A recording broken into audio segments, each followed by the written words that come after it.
ഞാൻ പറഞ്ഞു തരാം. അവിടുന്ന് ഹലോ എന്ന് പറയുമ്പം എടാ തിണ്ടി നക്കി കഴിവേറി പിശുക്കൻ തോമ എന്നോട് അവിടെ നിന്ന് ചോദിക്കണം. അതെന്റെ അച്ഛനാ. അച്ഛനാണോ ഇങ്ങനെയൊക്കെ പറയുന്നത്? അതിന് ഞാനല്ലല്ലോ, കിഡ്നാപ്പറല്ലേ വിളിക്കുന്നത്. അയ്യോ, ഇങ്ങനെ പെമ്മക്കൾ ഉണ്ടാവനെ പുണ്യം ചെയ്യണം. എന്താ വായിന്ന് പെട്ടെന്ന് വരുന്ന മാതിരി ഓർമ്മ പറ. തുപ്പല്. തുപ്പല്.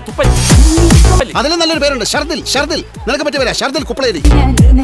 എടാ ഫോൺ എടുത്തിട്ട് എടാ പട്ടി ഇന്നതാണ് എന്റെ പേരെന്ന് പറയാൻ. ആ പട്ടിയുടെ കാര്യം പറഞ്ഞപ്പോ നിന്റെ അച്ഛന്റെ പേരെന്താ? ഒരു ഡിസ്കൗണ്ട് ചോദിച്ചു നോക്ക്.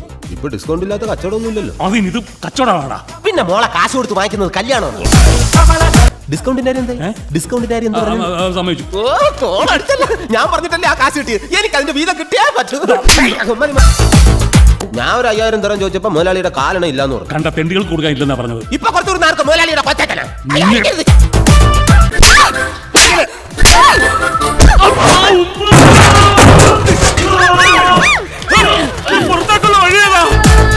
അയ്യോ, അങ്ങനെയാണെങ്കിൽ കൊച്ചിനോട് ഞങ്ങൾ സൗഹൃദം കാട്ടുമോ? എന്ത് സൗഹൃദം? എന്നെ ഇവിടെ ഇവിടെയൊക്കെ ഇട്ടിടിച്ചില്ലേ? അപ്പൊ ഞങ്ങൾക്ക് ഇങ്ങോട്ട് കിട്ടിയതിന്റെ പേരെന്തോന്ന്? ചക്കരമേന്നാ? ഒട്ടാത്തലയാ. ഒട്ടക്കത്തിൽ നിങ്ങൾക്ക് ഇവരിൽ ആരുടെ കൗണ്ടറാണ് ഇഷ്ടപ്പെട്ടത് കമന്റ് ചെയ്യുക.